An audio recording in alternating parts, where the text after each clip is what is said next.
We never saw it coming. Back then, people were such an easy resource to get. We could receive mountains of applications for every job opening. People would stand in line for hours just to talk to us. Life loved us, and we loved it right back. Little did we know how much things were about to change.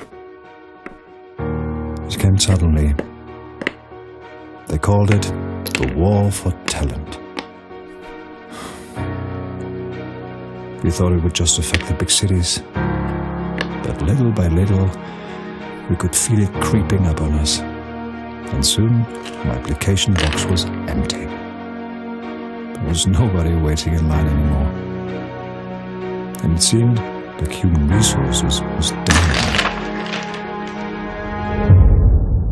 It was at that point that we had a thought. Why do we still treat humans like resources? Humans don't connect through job ads, headhunters, or flashy videos.